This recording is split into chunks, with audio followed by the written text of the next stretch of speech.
contra tudo e contra todos. Esse foi o lema adotado pelo Santos no Campeonato Brasileiro de 2004.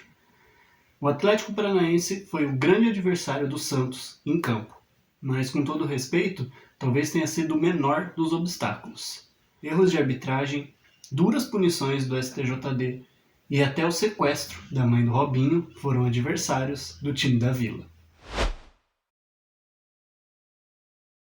O Brasileirão de 2004 foi o segundo a ser disputado no novo sistema de pontos corridos. Até o ano de 2002, o campeonato era um sistema de mata-mata, tendo uma primeira fase onde os 8 primeiros times se classificavam para a fase final. Aquele novo sistema de pontos corridos era tido como muitos como mais justo, já que o time campeão teria superado todos os outros em confrontos de ida e volta. O Brasileirão de 2004 ainda era disputado por 24 times, que em confrontos de ida e volta formava 46 rodadas. Esse número foi sendo reduzido nos anos seguintes. Já em 2004, caíram 4 times para a Série B, mas subiram apenas 2, reduzindo para 22 o número de equipes participantes em 2005. E em 2005 foi da mesma forma, quando 4 times caíram e subiram apenas 2. E de 2006 para cá que o campeonato é disputado por 20 clubes. O Santos vinha daquele histórico título de 2002, quando um time que era cotado para lutar contra o rebaixamento acabou se classificando em 8º lugar, na última posição possível, e derrotou o São Paulo e o Grêmio nas quartas de final e semifinal, respectivamente, e superou o Corinthians na final, conquistando aquele título de 2002. No ano seguinte, em 2003, o Santos se reforçou com importantes nomes como Ricardo Oliveira, por exemplo, um promissor atacante vindo da Portuguesa. E naquele ano, apesar de ter tido um ótimo desempenho, o Santos não conquistou nenhum título.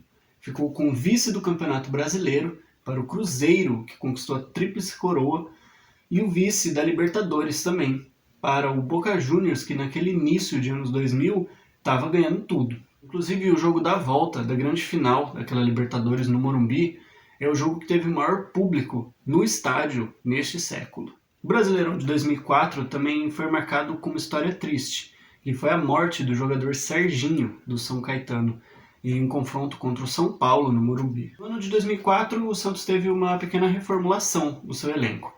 Diego, que foi um protagonista da equipe em 2002 e em 2003, deixou o Santos em agosto de 2004, rumo ao Porto de Portugal, que tinha acabado de ser campeão da Liga dos Campeões. Para suprir a sua ausência no meio-campo, o Santos já tinha contratado o meia Ricardinho, ex-Corinthians, que faria lá no final do campeonato um dos gols do jogo do título contra o Vasco da Gama. E aliás, o Porto de Portugal tinha sido campeão da Liga dos Campeões, né, que foi uma grande zebra. E o ano de 2004 foi marcado por outras zebras no futebol, né? Foi conhecido como o ano das zebras, porque teve, além do Porto campeão da Liga dos Campeões, teve o Once Caldas como campeão da Libertadores, inclusive eliminando o Santos nas quartas de final, e teve também o Santo André como campeão da Copa do Brasil, batendo o Flamengo na final. Além de também ter tido a Grécia como campeã da Eurocopa. Então foi realmente o ano das zebras, né? O ano dos campeões improváveis. Naquele ano, por ter já alguns bons reforços e os jovens jogadores do elenco já um pouco mais experientes, como por exemplo o Robinho, o próprio Diego e o Elano, o Santos entrou naquele ano de 2004 como um dos favoritos em todos os campeonatos que iria disputar. Mas na prática não foi muito bem isso que aconteceu, e o Santos teve um início de temporada muito difícil. No Campeonato Paulista, por exemplo, o Santos foi eliminado de forma humilhante para o São Caetano, tomando uma goleada por 4-0.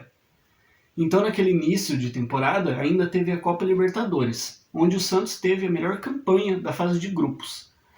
Mas quando todos achavam que o time da Vila ia brigar novamente pelo título, já que era o atual vice-campeão, logo nas oitavas de final, uma dolorosa derrota de virada para a LDU do Equador por 4-2. Paralelamente, o Campeonato Brasileiro já tinha iniciado, e o Santos também começou mal. Foram 3 derrotas nos primeiros 4 jogos. Tamanha pressão fez o então técnico Emerson Leão pedir demissão do time do Santos. E ele pediu demissão no vestiário após a derrota por 4-2 para a LDU. Zete, ex-goleiro e ídolo do Santos, foi cotado para ser o treinador do Santos. Ele que tinha alcançado o incrível feito de levar o Paulista de Jundiaí até a semifinal do Paulistão. Mas o então presidente do Santos, que era o Marcelo Teixeira, preferiu optar por um nome mais experiente e cascudo, o de Vanderlei Luxemburgo. Ainda sobre o jogo contra a LDU, o Santos até conseguiu reverter a situação. Na Vila Belmiro, o Peixe ganhou por 2-0 no tempo normal, e depois acabou eliminando os equatorianos nos pênaltis. E o técnico, Vanderlei Luxemburgo, já estava na Vila Belmiro nesse jogo, mas ele não comandou o time, né? Ele estava nas tribunas lá da Vila Belmiro e acompanhou essa partida. Só que na fase seguinte, nas quartas de final, o Santos acabou sendo eliminado para o surpreendente Once Caldas, que depois ainda eliminaria na semifinal o São Paulo Futebol Clube e ganharia a Libertadores, superando o Boca Juniors na final, que era um grande time e era o atual campeão da Libertadores. Então eu falei já, né, que foi um ano das zebras, né? Então o Santos acabou sendo eliminado pelo Once Caldas, né, que foi uma das zebras daquele ano. Com Vanderlei Luxemburgo no comando, o Santos aos poucos foi se encontrando no Campeonato Brasileiro e foi engrenando. E conseguiu melhorar o seu desempenho. Aquele primeiro turno de Brasileirão foi muito disputado, com várias equipes se alternando ali na liderança do campeonato. Mas o Santos conseguiu superar a todas e ao final da 23ª rodada, né, foi o campeão do primeiro turno, somando 41 pontos. Mas no segundo turno o Santos teria um grande adversário na disputa pelo título, o Atlético Paranaense de Levir Coupe, que melhorou muito o seu rendimento e ficou ali brigando todo o segundo turno, nariz a nariz com o Santos pela liderança do campeonato. Como eu já disse no começo do vídeo, aquele Brasileirão foi marcado por vários adversários extra-campo para o Santos. O Santos sofreu uma dura punição do STJD. Após ter arremessado, objetos serem arremessados no campo de jogo, na Vila Belmiro, o STJD decidiu punir o Santos. Aí o Santos teve que jogar a uma distância de 150 quilômetros longe da Vila Belmiro. Ou seja, não podia nem jogar na capital paulista, onde tradicionalmente mandava alguns jogos, por exemplo, no Morumbi ou no Pacaembu. Então o Santos teve que mandar os seus jogos pelo interior do estado de São Paulo, principalmente na cidade de Mojimirim e na cidade de São José do Rio Preto, onde foi inclusive o jogo do título, né, contra o Vasco. Restando 7 rodadas para o fim daquele campeonato, o Santos liderava a competição com o mesmo número de pontos do Atlético Paranaense, porém com uma vitória a mais. O time do Santos, que já estava concentrado para o jogo diante do Criciúma, de Santa Catarina, recebeu a triste notícia de que a mãe do atacante Robinho tinha sido sequestrada na Baixada Santista. O camisa 7 do Santos foi imediatamente cortado, né, do time. E o elenco do Santos, abalado, não conseguiu nada além de um empate contra os catarinenses. Enquanto que o Atlético Paranaense venceu o seu jogo contra o Fluminense e assumiu a liderança. Mesmo sem o seu principal jogador, o Santos conseguiu manter o bom desempenho.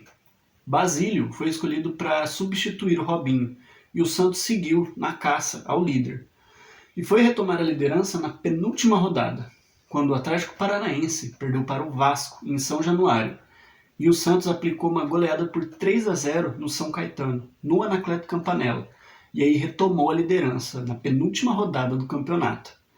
Essa não foi a única boa notícia daquela semana, porque a mãe do Robinho, justamente nessa semana, foi libertada e o jogador pôde enfim revê-la. Isso na sexta-feira, 2 dias antes do último jogo do campeonato. O Robinho ele foi consultado se ele queria ser relacionado para a última partida, que seria contra o Vasco. E logicamente ele aceitou, né, ser relacionado, né, e foi para o último jogo lá diante do Vasco. Ao todo, o Robinho ficou 41 dias longe dos gramados. Ele até chegou a treinar, né, em alguns períodos durante esse tempo, mas não durante todo o tempo. Ele ficou de fora 6 partidas do Campeonato Brasileiro e voltou justamente na última rodada. O que também marcou aquela reta final de Campeonato Brasileiro foi uma declaração polêmica do técnico Levir Coupe. O técnico disse que o seu time estava indo muito bem e que não precisava de ajustes, e chegou a dizer que a equipe estava em piloto automático. como se ele estivesse dizendo que o título já era do Atlético Paranaense. E de fato o time poderia ser campeão ali naquela penúltima rodada, né? Se ganhasse do Vasco e o Santos tropeçasse, né, contra o São Caetano. Mas não foi o que aconteceu. Naquele Brasileirão também teve o Fantasma de Erechim. Faltando 4 rodadas para o fim do campeonato, o Santos tinha jogado já e tinha empatado com o Paysandu. O Atlético Paranaense, já sabendo do resultado do jogo do Santos, iria enfrentar o Grêmio em Erechim. O Grêmio estava jogando em Erechim porque sofreu também uma punição por conta de uma briga de torcidas num Grenal, então não podia jogar no seu estádio, o Estádio Olímpico. E se o Atlético ganhasse do Grêmio, iria abrir 4 pontos de vantagem sobre o Santos. E como era de se esperar, o Atlético começou muito bem o jogo, já que o Grêmio era o lanterna do campeonato. E conseguiu abrir 3-0. Vencia o jogo por 3-0 até os 25 minutos do segundo tempo, quando surpreendentemente o Grêmio melhorou na partida e conseguiu buscar o empate nos minutos finais, terminando aquela partida em 3-3. E o detalhe interessante é que o Grêmio, como eu já disse, era o lanterna do campeonato e tinha 1% de chance de se livrar do rebaixamento. Mesmo com esse empate heróico, o Grêmio foi rebaixado naquele dia. Outro detalhe interessante é que na rodada seguinte, o Santos enfrentou esse mesmo Grêmio e aplicou uma goleada por 5-1 nos gaúchos. A reta final desse campeonato também foi marcada por pipocadas, né, do Atlético Paranaense e contra times que lutavam contra o rebaixamento. Como eu já disse desse fatídico episódio contra o Grêmio, o Atlético ainda teve mais 2 chances, né, nas rodadas finais contra times que estavam lá embaixo. Na penúltima rodada, ainda dependendo só de si, o Atlético foi jogar contra o Vasco em São Januário e acabou perdendo a partida para o time Cruz Maltino por 1-0.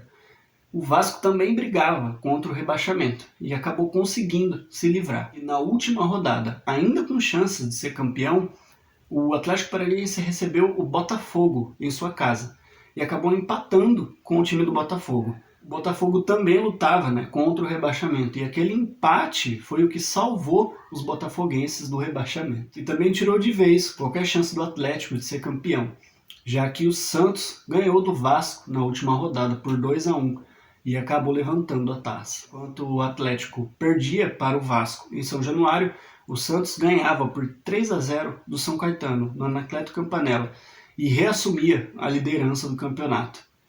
Como eu disse antes, né, além daquela grande punição do STJD, alguns erros de arbitragem contra o Santos, né, alguns gols que não deveriam ter sido anulados, né, alguns gols do Santos foram mal anulados, e até o sequestro, né, da mãe do Robinho. Apesar de tudo isso, o Santos conseguia superar esses obstáculos e assumir a liderança restando uma rodada para o fim. E na grande decisão, mais de 36 mil pessoas lotaram o estádio Teixeirão, no dia 19 de dezembro de 2004. Robinho estava de volta, aumentando ainda mais as esperanças santistas. Embora Basílio tinha o substituído muito bem, o grande craque do Santos estava de volta justamente na última partida. E logo nos primeiros minutos, a festa já começou, com um belíssimo gol de falta de Ricardinho, abrindo o placar para o Santos. Ainda no primeiro tempo, o Preto Casagrande cruzou e Elano marcou o segundo gol de cabeça.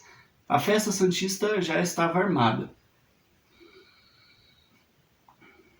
Na segunda etapa, Robinho ainda teve um gol que foi anulado. Ele foi mal anulado, né, para variar. E o Vasco ainda conseguiu diminuir o marcador, com um gol de Marco Brito. Mas ficou nisso. Vitória santista e o 8º título brasileiro garantido. No fim das contas, o Santos nem precisaria ter vencido o Vasco, já que o Atlético Paranaense empatou seu jogo contra o Botafogo. Naquele ano, o Santos bateu ainda um recorde que dificilmente vai ser superado, pois marcou 103 gols naquela edição de Campeonato Brasileiro. E eu falo que dificilmente vai ser superado porque aquele campeonato tinha 46 rodadas, né? E hoje temos só 38, então muito dificilmente um time vai conseguir superar essa marca.